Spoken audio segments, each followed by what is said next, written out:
crew. Today we've got a bunch of cool video content coming. So this morning I'm going to hit an arm workout. It's going to be completely made up of supersets. So antagonist, agonist, bicep, tricep combinations. Now, there's nothing magical about supersets. There's nothing sort of particularly anabolic about them, but the reason that I like using them for arm day is it's a way to get in my required volume just in a more time efficient manner. And I'm coming up to the final stages before my deload, so my weekly or my per session volume is quite high. And if I was going to do that completely by single sets, it's just going to add an extra sort of 45 minutes onto the session. So because your biceps aren't going to be fatigued after a tricep set, for example, you can basically switch between the two quite quickly without sort of impacting your performance on the other negatively.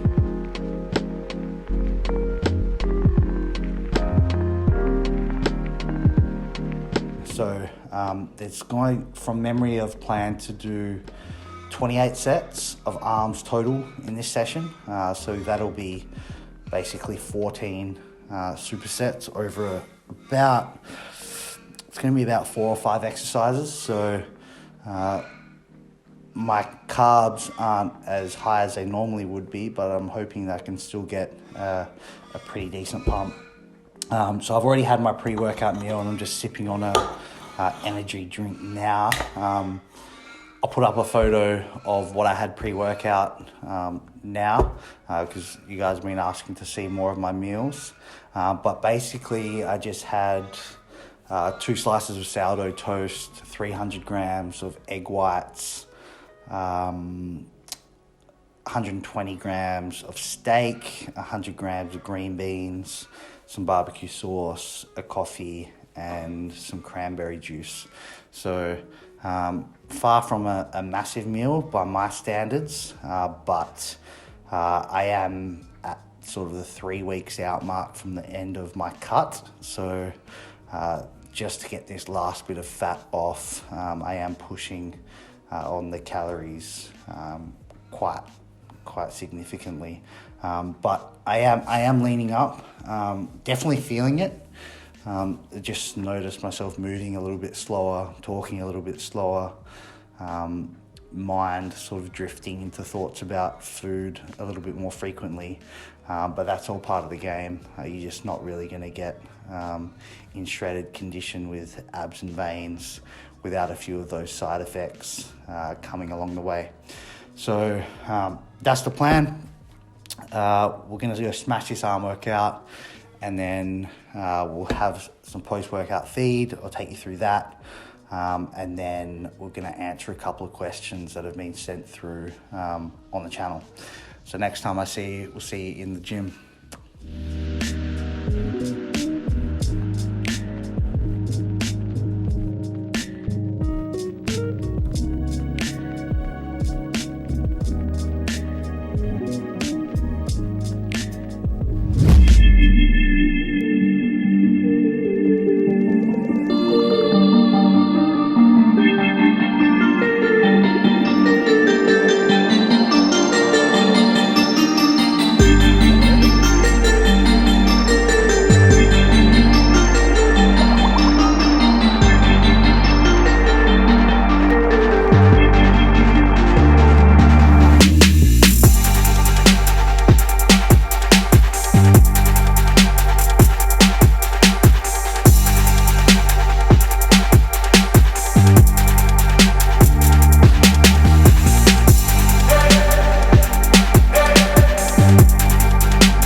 about supersets is you get a really good pump but the bad part, they fucking hurt.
Post-workout meal going down. We just smashed arms. Took around about 55 minutes. 28 total sets, but they were supersetted, so basically 14 circuits for both biceps and triceps. Got a really good pump, surprisingly, considering that my carbs are pretty low. I definitely felt myself sort of gassing in the later stages of the workout, but still managed to get it done. So for post-workout, we've got the creamy chicken casserole from Macros. I signed on with Macros about 3 weeks ago, and I've just found it hugely beneficial, especially during sort of this tail end of my cut. It's basically taken all the decision making out of the diet for me, and it's just freed up a bunch of my time. Usually I'd probably spend across the week maybe 5 or 6 hours prepping meals, whether that's baking chicken or cooking up rice and things like that. But these meals, they arrive every Monday. I choose the meals with macros that suit my daily macro targets, and I have about 7 on rotation that I just work in each day, and I'm having about 2 or 3 of these a day. So this creamy chicken casserole has got 53 protein, 35 carbs and 10 fats. So I like to keep my fats quite low overall, but quite low especially in post-workout meal, just so we can get that protein and carbohydrates into the blood relatively quickly, compared to if we had a really high fat meal, that's going to slow the digestion and the uptake into the blood. I'm going to sip on a Petromax raspberry, no calories on that one, just for a little bit of extra satiety. And then my treat is going to be 200 grams of this new Super Saiyan sorbet that Whisk sent me. So it's mango passion fruit with raspberry coolest. I haven't tried it yet, but that looks absolutely bomb. So I'm gonna do 200 grams of that as well on top of my other meals, and that should be a really damn good meal.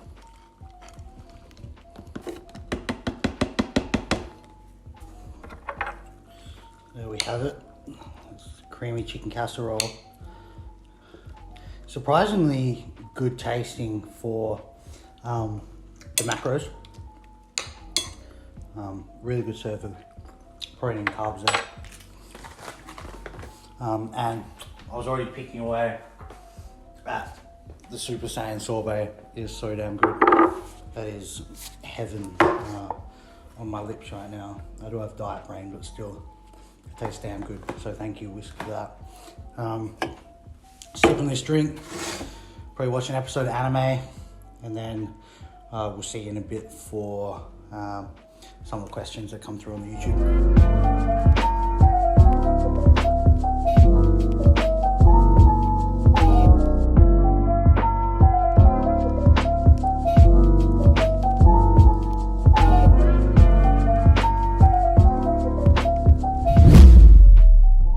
Alright, so the most common question that came through in regards to the YouTube channel was why I'm not using refeeds or diet breaks during my cut.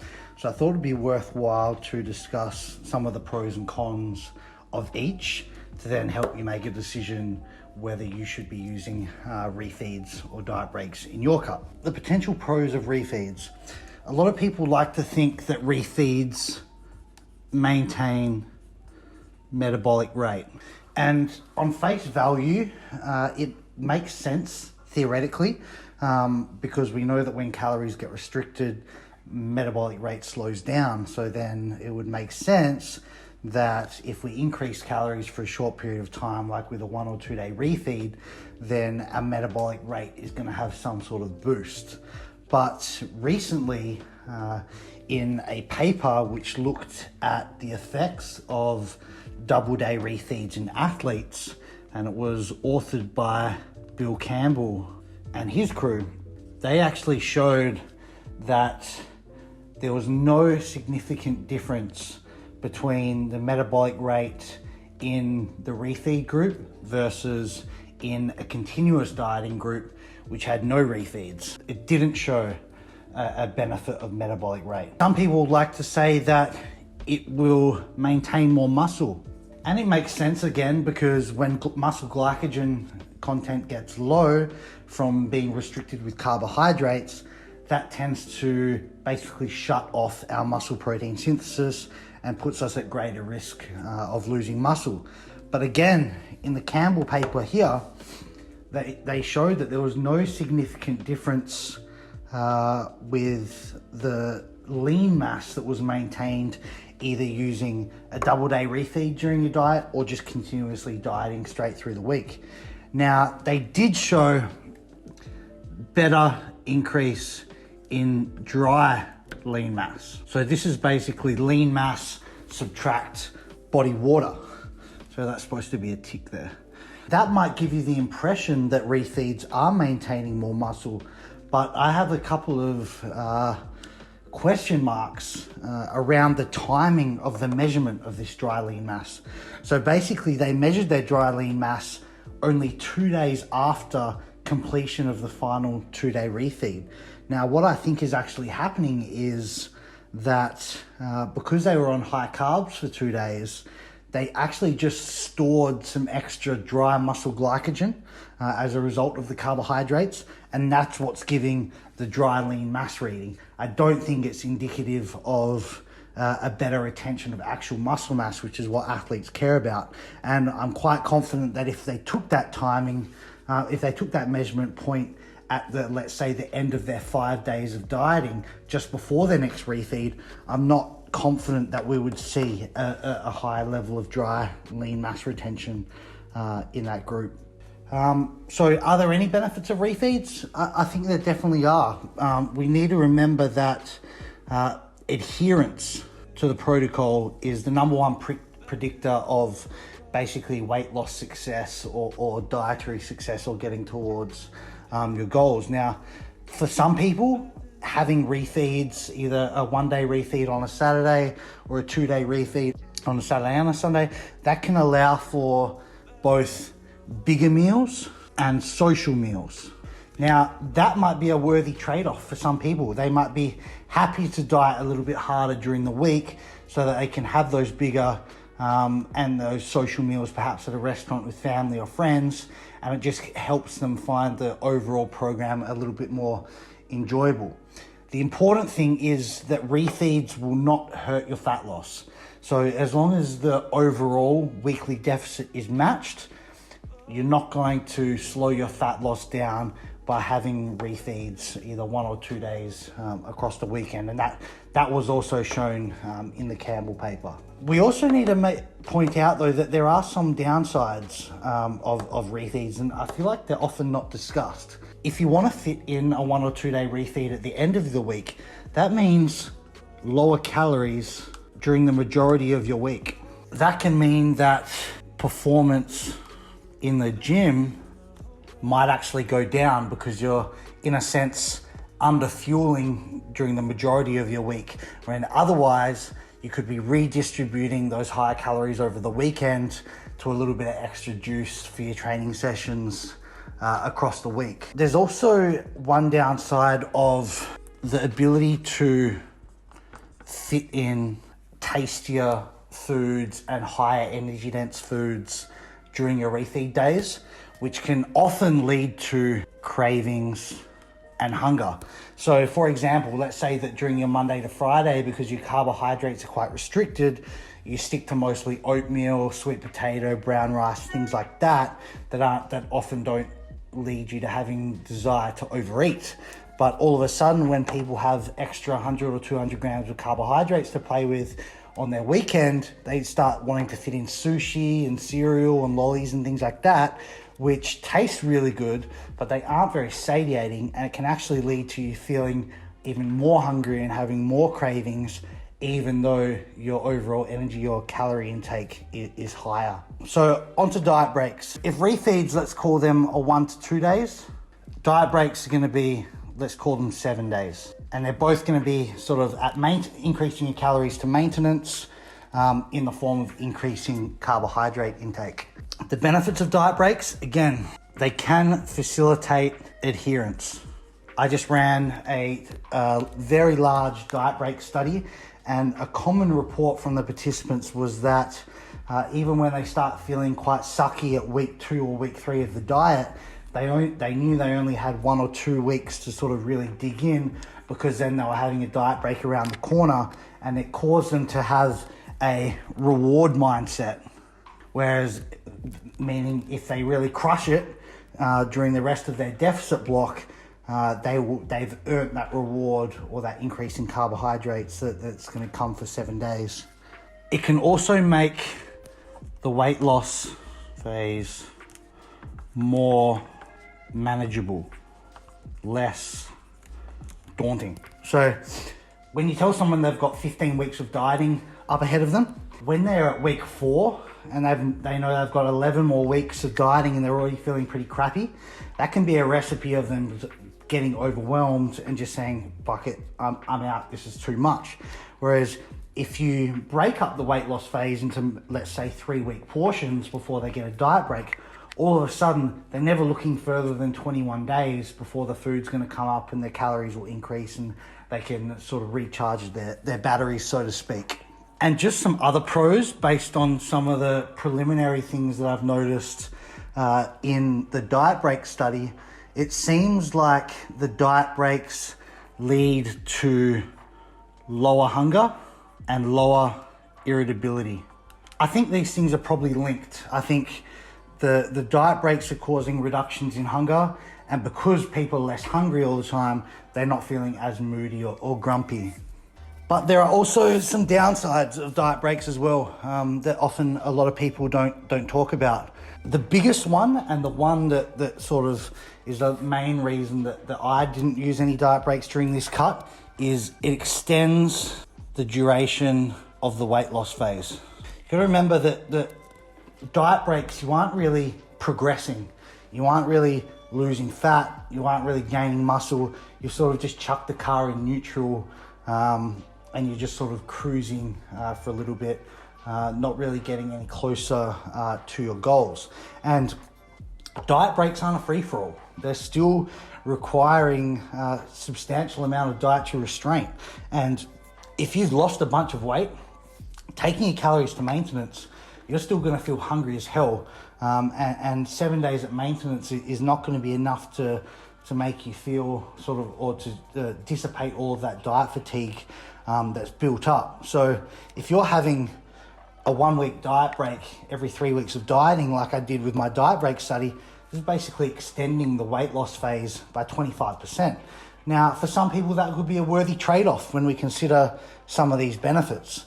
But for other people, they might say, well, hey, instead of that 25% of the time where I'm basically stuck on neutral and not moving towards my goals, what about if I just have a shorter weight loss phase and I can allocate that 25% to a longer massing phase, where I can basically use my time more efficiently to actually advance or progress my physique. Diet breaks are time spent not getting directly closer to your goal, and they also reduce the time that could be otherwise allocated to a massing phase where you're progressing.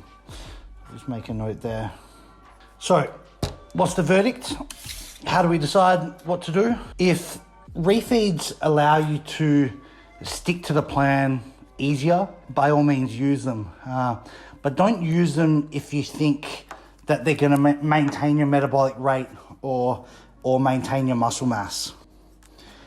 My stance on this might change as we see more studies come out, but since we only have one study on weight training athletes using refeeds, and there were no benefits to metabolic rate or muscle retention, I stand by the statement that the refeeds should only be used if they're allowing you to stick to your deficit periods easier, or if it's making the sort of overall plan more enjoyable because you're able to fit in some bigger meals and some social meals with family or friends. The same goes for diet breaks. If hunger, mood, and adherence suffering, then use diet breaks. I think they will help in that respect. But you need to understand that they will extend time spent restricting. Basically, in other words, extend the duration of the weight loss phase.